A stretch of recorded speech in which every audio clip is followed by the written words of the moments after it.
ശാന്തി 11/4/2025. ഇന്നത്തെ മുരളിയുടെ main points.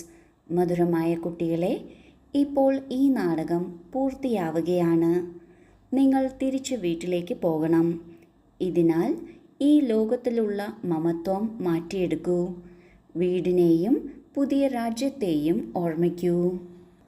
ബാബ ഈ നാടകത്തിൻ്റെ ക്രിയേറ്ററാണ്, ഡയറക്ടറാണ്, പ്രിൻസിപ്പൽ ആക്ടറാണ്.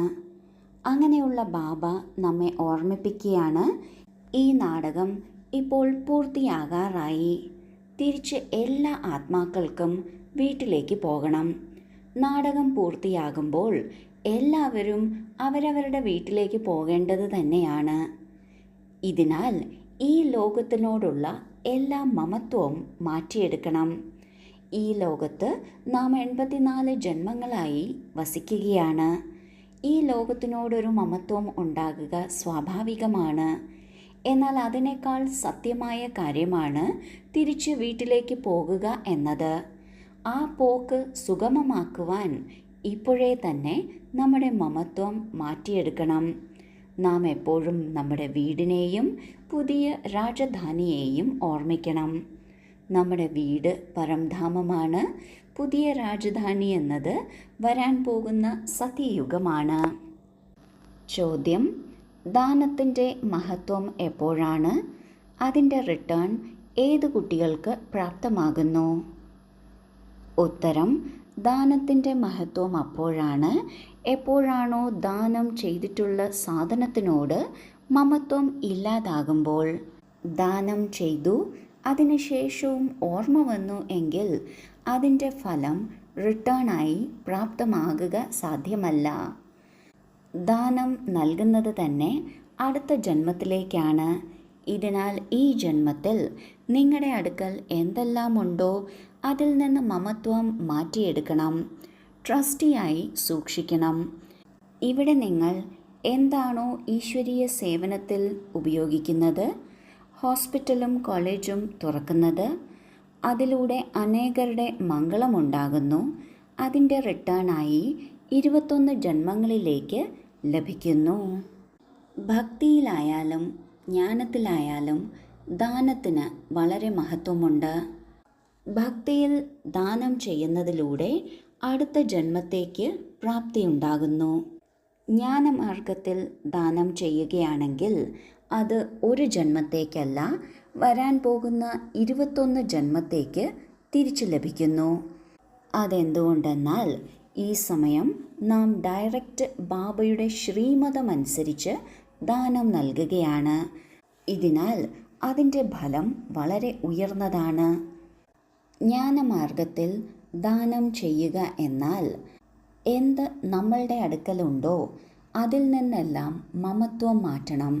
അതായത് എൻ്റെ എന്ന് നാം എന്തിനെയെല്ലാം പറയുന്നുവോ അതെല്ലാം ബാബയുടേത് എന്ന് മനസ്സിലാക്കണം. നാം സ്വയം ട്രസ്റ്റിയായി സൂക്ഷിപ്പുകാരനായി നിൽക്കണം. എല്ലാം പരിപാലിച്ചുകൊണ്ട് പോകണം. എല്ലാ ഉത്തരവാദിത്വങ്ങളും നിറവേറ്റണം. എന്നാൽ ട്രസ്റ്റിയാണ്, എല്ലാം ബാബയുടെ സ്വന്തമാണ്, തൻ്റേതായി ബാബ മാത്രം എന്ന് മനസ്സിലാക്കി സംരക്ഷിക്കണം. ഇങ്ങനെ ചെയ്യുന്നതിലൂടെ നമുക്ക് വളരെയധികം റിട്ടേൺ ലഭിക്കുന്നു. ഇത് ദാനമായി ബാബ കണക്കാക്കുന്നു. അതിനോടൊപ്പം എത്രത്തോളം ഈശ്വരീയ സേവനത്തിൽ നാം കാര്യങ്ങൾ ഉപയോഗിക്കുന്നുവോ, ഹോസ്പിറ്റൽ കം കോളേജ് തുറന്ന് മറ്റുള്ളവരുടെ മംഗളത്തിന് കാരണമാകുന്നുവോ, അത്രയും വരാൻ പോകുന്ന 21 ജന്മത്തേക്ക് റിട്ടേൺ ലഭിക്കുന്നു.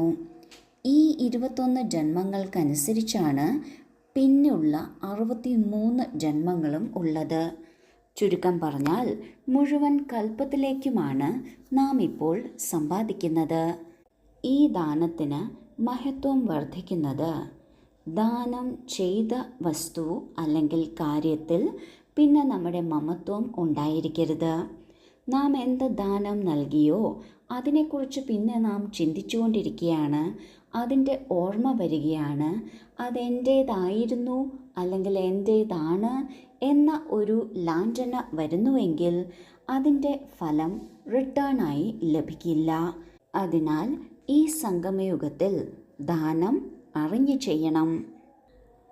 ധാരണയ്ക്കുള്ള മുഖ്യസാരം: 1. സ്വയത്തിൻ്റെ ചിന്തനത്തിലും പഠിത്തത്തിലും മുഴുകിയിരിക്കണം. മറ്റുള്ളവരെ നോക്കരുത്. ആരെങ്കിലും നന്നായി സംസാരിക്കുന്നില്ല എങ്കിൽ ഒരു ചെവിയിലൂടെ കേട്ട് മറു ചെവിയിലൂടെ കളയണം. പിണങ്ങി പഠിത്തം വിടരുത്. 2. ജീവിച്ചിരിക്കെ എല്ലാം ദാനം ചെയ്ത് തൻ്റെ മമത്വം മാറ്റിയെടുക്കണം. പൂർണ്ണമായും വില്ല് ചെയ്ത് ട്രസ്റ്റിയായി ഭാരരഹിതരായിരിക്കണം. ദേഹി അഭിമാനിയായി സർവ്വദൈവി ഗുണങ്ങളും ധാരണ ചെയ്യണം. ആദ്യത്തെ പോയിന്റിൽ ബാബ പറയുന്നു, പഠിത്തത്തിലും സ്വചിന്തനത്തിലും മുഴുകിയിരിക്കണം. മറ്റുള്ളവരെ നോക്കരുത്. അവരെന്ത് ചെയ്യുന്നു, എങ്ങനെ ചെയ്യുന്നു എന്നതിൽ ശ്രദ്ധ കൊടുക്കരുത്. ആരെങ്കിലും നന്നായി സംസാരിക്കുന്നില്ല, ദുഃഖം തരുന്ന വാക്കുകൾ ഉച്ചരിക്കുന്നു എങ്കിൽ ഒരു ചെവിയിലൂടെ കേട്ട് മറു ചെവിയിലൂടെ കളയണം.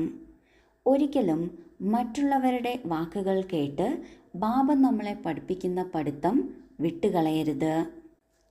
2ാം പോയിന്റിൽ ബാബ പറയുന്നു, ജീവിച്ചിരിക്കെ തൻ്റേതെല്ലാം തന്നെ ദാനം ചെയ്ത് മമത്വം മാറ്റിയെടുക്കണം. എല്ലാം ബാബയുടേതാണ്, എൻ്റേതായി ഒന്നുമില്ല, എല്ലാം നിൻ്റേത് എന്ന് വിൽ ചെയ്ത് സ്വയം സൂക്ഷിപ്പുകാരനാണ് എന്ന് മനസ്സിലാക്കണം. ഇതിലൂടെ ഭാരമെല്ലാം ബാബയുടേതും നാം ഭാരരഹിതവും ആകുന്നു.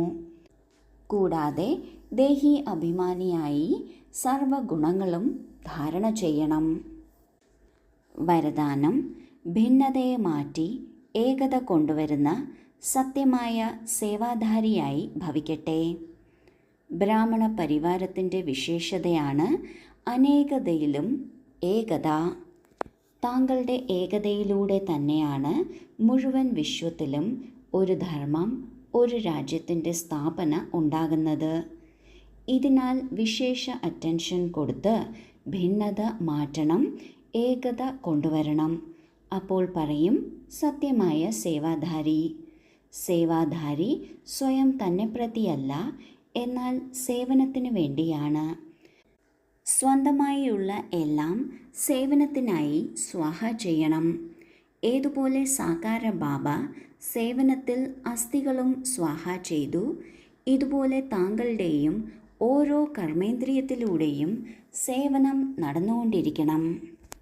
ബ്രാഹ്മണ പരിവാരത്തിൻ്റെ പ്രത്യേകത എന്നത് അനേകതയിൽ ഏകത എന്നതാണ്. വിഭിന്ന സ്ഥാനങ്ങളിൽ നിന്ന്, വിഭിന്ന ജാതി മതത്തിൽ നിന്ന് നമ്മളെ ഓരോരുത്തരെയും ബാബ പ്രത്യേകം തിരഞ്ഞെടുത്തിരിക്കുകയാണ്.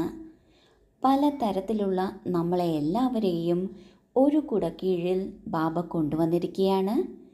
ഇങ്ങനെയുള്ള നമ്മളിലൂടെയാണ് മുഴുവൻ വിശ്വത്തിലും ഒരു ധർമ്മവും ഒരു രാജ്യവും സ്ഥാപിക്കപ്പെടുന്നത്. ഇതിനാൽ പ്രത്യേക ശ്രദ്ധ കൊടുത്ത് ഭിന്നതയെ മാറ്റി ഏകത കൊണ്ടുവരണം. അപ്പോഴാണ് സത്യമായ സേവാധാരി എന്ന് പറയുന്നത്. സേവാധാരി സ്വയം തനിക്ക് വേണ്ടിയല്ല, സേവനത്തിന് വേണ്ടിയാണ് ഉള്ളത്. തൻ്റേതെല്ലാം സേവനത്തിനായി ഉപയോഗിക്കുന്നു, സ്വാഹ ചെയ്യുന്നു.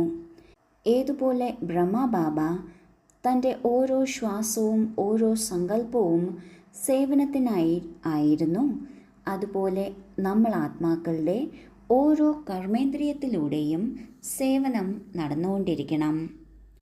സ്ലോഗൻ: പരമാത്മാ സ്നേഹത്തിൽ മുഴുകിയിരിക്കൂ, എങ്കിൽ ദുഃഖത്തിൻ്റെ ലോകം മറക്കും. ഓം ശാന്തി.